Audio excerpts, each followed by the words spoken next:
This video is sponsored by the Mersey Blue podcast, your home of all things Everton. Hi folks, hello and welcome back to another video right here on the channel. So we've reached the start of another month. Welcome November and welcome to you all. Okay, hope you all had a nice Halloween.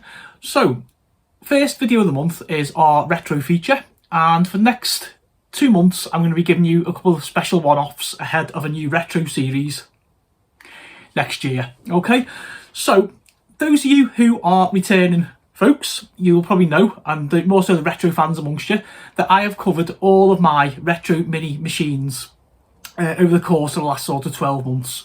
Okay, so I thought what I'd do is, somebody had asked me, I can't remember for the life of me who it was, probably I'll stick it in the comments, in the description below, but somebody asked me what my favourite machine was, and it got me to thinking.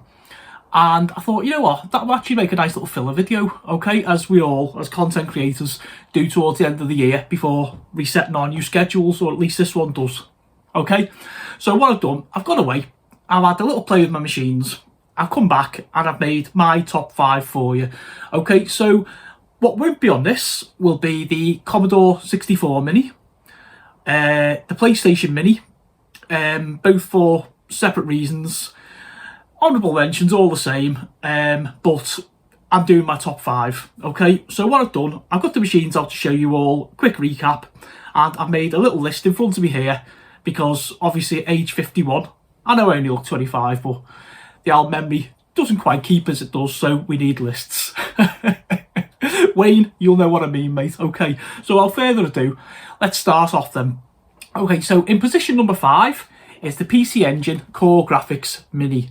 Okay, now this one was released in Japan back in the day, and to be honest, a lot of Western gamers didn't actually have access to it, unless of course you imported, but that brought its own set of fun and games, different voltages, all that sort of stuff, and a load of wonga needed. Okay, so this one come out, and again, something I'd never even played, but I'd always wanted to, so I grabbed it. Amongst the list of games, or what I see the best ones on this, are, in no particular order, okay, Alien Crush Pinball, Bomberman. You can't have a retro video without a Bomberman comment, can you? You just can't, okay?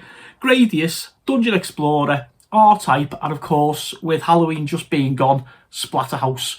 Okay, folks, so that is the PC Engine Core Graphics Mini, and number 5.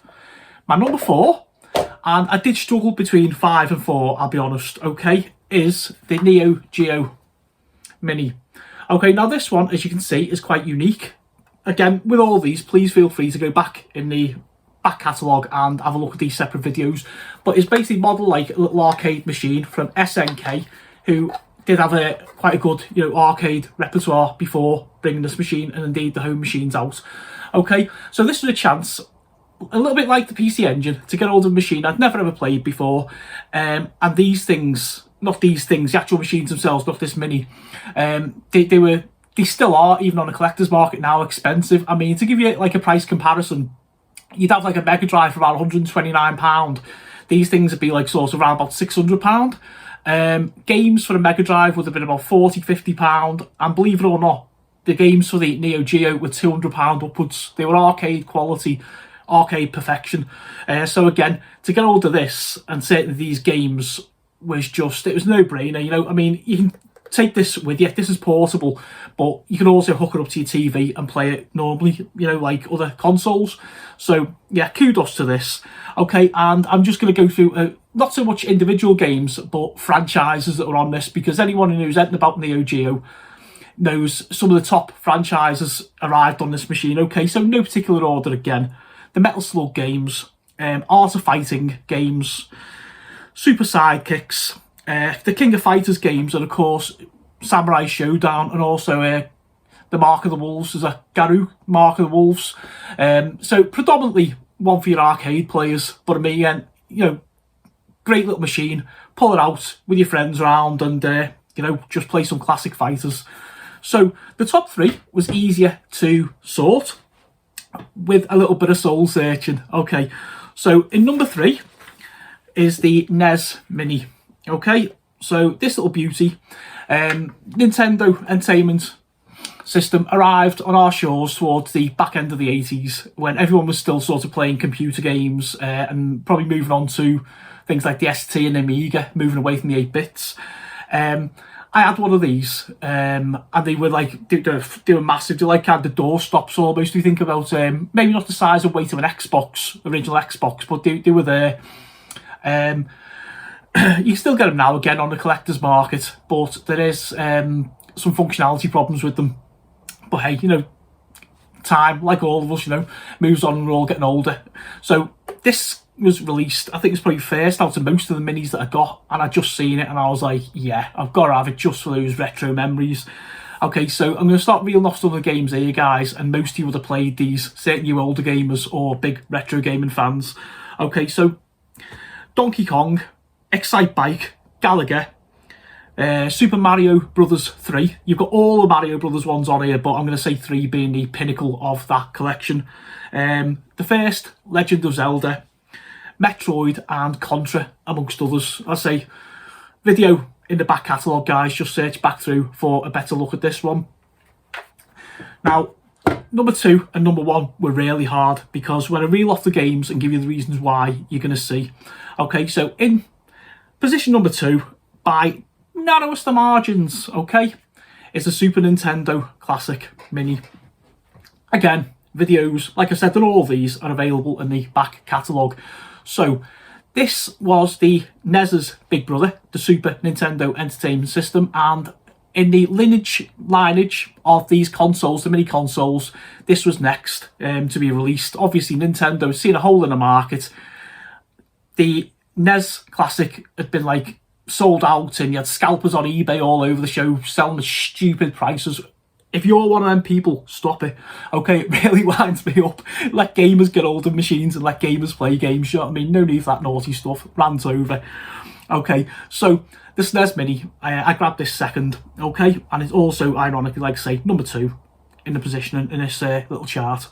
Okay, so games on this, my personal favourites, Ghouls and Ghosts, Street Fighter 2, F-Zero, Star Fox 2, which was never released, but it was like a prototype and it was put on this. So anyone out there even thinking about it, just buy this for a chance to play Star Fox 2, okay? Donkey Kong Country, the RPG Earthbound, Mario Kart, says it all, doesn't it? No explanation needed. The Secret of Mana, and of course Super Mario World. So, you know, you're getting a lot of bang for your buck with this little machine.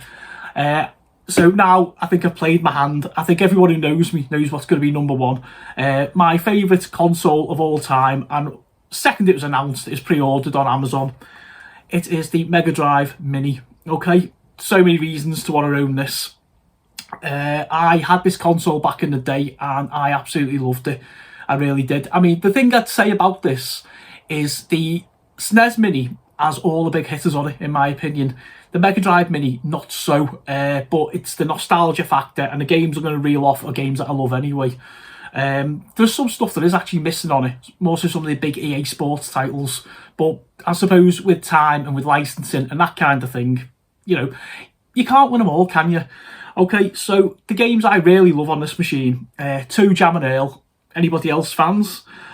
Comic Zone, which is an absolutely brilliant little game. Just check that one out. Just even Google it and have a look at it. They had all the Sonic games, the Spinball 1, 2 and 3. So automatically, being a Sega fan, you're going to love that, aren't you? You know what I mean?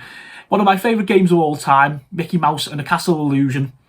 Shinobi 3. And of course, the amazing Streets of Rage 2. Okay, so I hope that's whet your appetite, guys, for a little bit of retro gaming goodness and all that. Comments below, let me know. Do you own any of these? Your opinions on them? If you don't, would you like to buy any of them? And what would be your machine of choice? Would you have a different top 5 to me? Are you a fan of any of the games I mentioned? Did they miss anything out? Will you scream the screen, you should have added such and such or whatever? Hit me below in the comments below, guys. All you returning folks, thank you as always. If you're new here, hit that subscribe button, like, share, and more importantly, leave me a comment below. I'll see you all next month.